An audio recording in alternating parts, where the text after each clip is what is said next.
Eh bien, c'est tout le monde, c'est Mr. Donc aujourd'hui, je vous parle de FIFA 22 et des grosses nouveautés. Donc restez bien jusqu'à la fin de la vidéo parce qu'il y a des grosses nouveautés en mode Kaya et en mode FUT. Donc là, petit concept sur du futsal entre le Real et le PSG. Donc j'espère que le gameplay vous plaira. En tout cas, dites-le moi en commentaire. Abonnez-vous et likez. Donc là, la bêta est sortie il y a quelques jours en Amérique. La bêta qui fait 39 Go, donc c'est pas trop mal. Mais malheureusement, la bêta a été de courte durée puisque la bêta a été supprimée par EA Sports parce que EA Sports a dit que quoi, il y avait trop d'informations qui circulaient sur Internet. Et donc, mais bon, on a réussi quand même à avoir quelques informations. Donc là, ce sont les clubs qui sont jouables en mode bêta. Donc en France, on a le PSG. En côté espagnol, on a le Real et Atlético Madrid. Et pour le côté anglais, on a Tottenham. Donc ce sont des clubs qui ne changent pas comme chaque année. Ils sont souvent présents dans chaque bêta. Donc moi, personnellement, j'ai hâte de jouer avec chacun de ces clubs. Voir un petit peu l'évolution de chaque joueur aussi. Donc là, c'est le menu de FIFA 22. Donc il n'y a rien de ouf qui change, mis à part le fond derrière. Donc c'est-à-dire la couleur qui me plaît bien. Moi, c'est plutôt le côté mauve qui est plutôt présent. Donc là, c'est le coup d'envoi qu'on aura. Donc aussi, rien de changement, mis à part le fond derrière, donc les couleurs qui changent. Et là, c'est les camps. Là, c'est là où on choisit nos camps. Donc, mis à part la couleur en fond, derrière-plan, il n'y a pas grand-chose qui a changé. Donc là, c'est Alice Scott, qui est la première femme qui présentera les matchs FIFA pour le côté anglais. Je trouve que c'est très bien de mettre les femmes en avant, encore une fois, dans FIFA 22, c'est très bien. Et j'espère que FIFA pourra continuer un petit peu à mettre en avant les femmes. Par contre, côté français, on n'a pas d'autres informations, donc on ne sait pas qui remplacera Pierre Ménès, parce que Pierre Ménès a été banni de FIFA, et tant mieux. Mais on ne sait pas si c'est une femme qui sera peut-être en avant, je ne sais pas. Donc là, c'est le menu de Volta, donc encore une fois, il n'y a pas trop de changements. Encore une fois, mis à part les couleurs, mais ça, c'est tout partout. Mais on n'a pas plus d'informations sur le côté Volta. Et ensuite, pour le côté FUT, donc il y a déjà eu beaucoup d'améliorations pour FUT sur FIFA 21, mais on ne sait pas concrètement qu'est-ce qui a été maintenant le changement. Pour l'instant, j'ai pas plus d'informations. Donc là, vous avez pu voir quelques packs et quelques voilà, sélections, mais rien de bien intéressant. Et je suis désolé, on verra peut-être ça dans les prochains jours. Donc là, c'est Omokaya qui a eu beaucoup de changements. Donc là, qu'on peut voir, on pourra gérer maintenant l'équipe U21, ce qui est vraiment très bien, et peut-être même l'équipe féminine, je ne sais pas, mais c'est possible. Et ici, on peut voir qu'il y a MacClub, Finance et tout un tas d'anglais, donc parce qu'on pourra maintenant il y aura une salle de trophées où on pourra voir tous nos trophées qu'on a gagnés avec notre club.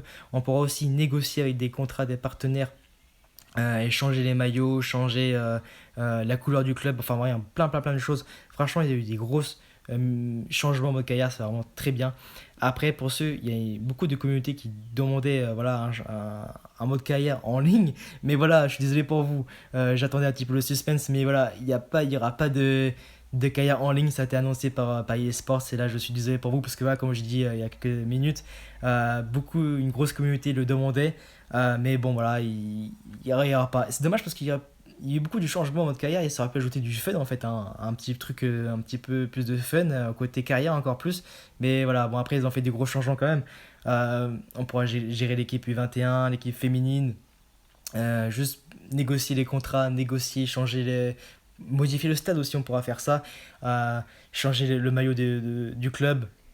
Enfin, c'est juste génial. Il y a eu beaucoup d'approfondissement, en tout cas en termes de carrière, et ça, c'est vachement bien, c'est vraiment intéressant. Après, encore une fois, pour mode fut, pour changer un petit peu de mode, on ne sait pas trop comment ça va faire, comment ça va se dérouler. Euh, Déjà que, voilà, comme je dis, fut, il y a beaucoup de changements. Volta, il y a plein de choses à améliorer dans Volta. Franchement, il y a pas mal de choses. Mais après, juste pour revenir pour côté des femmes, il pourrait aussi, pourquoi pas, mettre en avant les femmes dans le mode fut aussi. C'est un gros changement dans le fut. C'est très simple, il suffit juste de rajouter des femmes. Il n'y a aucune carte de femmes. Dommage parce qu'il y a de plus en plus de joueuses qui jouent à FIFA. Maintenant, dans les jeux vidéo, il y a une grosse communauté de femmes, faut l'avouer, ce qui est très bien, voilà. Et voilà, et je trouve que FIFA manque, encore une fois, ne mettent pas assez, en tout cas pas encore assez, tu vois, mettre en avant les femmes en fait. Mais ok, ils ont mis une présentatrice en tant que femme. On pourra peut-être gérer les équipes de féminines, donc Marseille, Lyon, Olympique Lyonnais qui est un grand club féminin, faut pas se cacher, même le PSG d'ailleurs. Voilà, je trouve que c'est très intéressant de mettre en avant les femmes qui pratiquent un bon football en plus.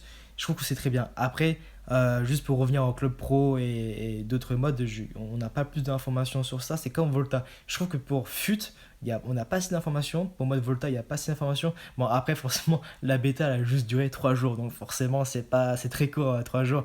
Parce qu'il y a trop d'informations qui sont parvenues, enfin, qui futaient sur Internet. Après, je sais que en France, la bêta va peut-être avoir lieu le 17 juillet. D'ailleurs, dites-le moi en commentaire si vous voulez que je vous fasse une vidéo pour mes impressions, ou que vous puissiez aussi me faire parvenir vos impressions tout simplement. Donc déjà, c'est rare que je fais des vidéos assez longues comme cela en fait, où je parle avec vous, voilà, j'explique, où je partage mes informations que j'ai pu avoir, que j'ai pu recevoir aussi. Et donc dites-moi en commentaire si ça vous plaît, et si vous voulez d'autres vidéos, d'autres impressions sur FIFA 22, ou même pourquoi pas d'autres sites de jeux, vous pouvez toujours me mettre en commentaire. Euh, Enfin, moi, après, c'est beaucoup de vidéos sur FIFA. Enfin, je pense que beaucoup maintenant le savent, voilà, l'achat-revente et voilà. Mais en tout cas, dites-moi pour ce genre de concept, moi, ça me plaît en tout cas de pouvoir me partager mes idées, en fait, mes opinions. Et c'est comme ça, en fait, c'est grâce à la communauté de joueurs euh, qu'on arrive à faire avancer les choses. Parce que là, par exemple, j'ai vu qu'il y a une pétition sur Internet pour qu'on puisse rajouter d'autres cartes légendes en fait. Parce qu'il faut savoir qu'il y a 9 cartes légendes qui vont être ajoutées en plus sur FIFA. Et j'ai vu qu'il y a des joueurs qui ont fait part à eSports une pétition pour ajouter 3 joueurs en plus.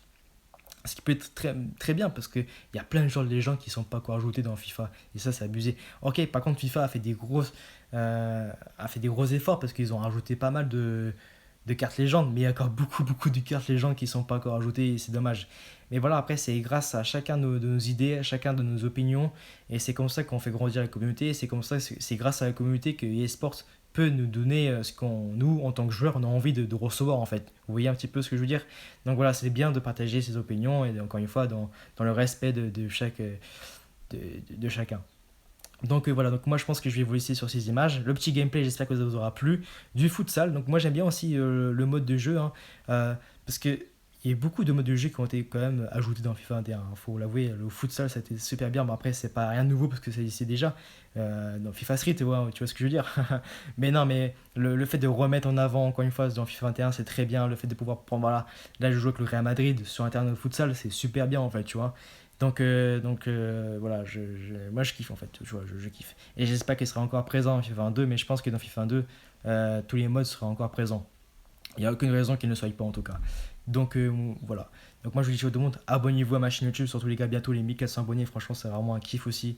Continuez à vous abonner. Donc c'est aussi une vidéo de fin de remerciement, donc je sais pas s'il y a encore beaucoup de monde qui vont me suivre jusqu'à la fin de la vidéo, mais en tout cas voilà, si tu es encore là, je te remercie d'être là et d'être abonné à ma chaîne YouTube. En tout cas, si c'est pas encore fait, abonne-toi à ma chaîne. Mais non, mais voilà, les amis, c'est vraiment super. Vraiment, c'est un kiff, c'est un régal de partager mes idées et tout. Vraiment, c'est un super. Je kiffe en fait, tu vois, je kiffe. Donc voilà, ciao tout le monde, abonnez-vous. Allez, ciao.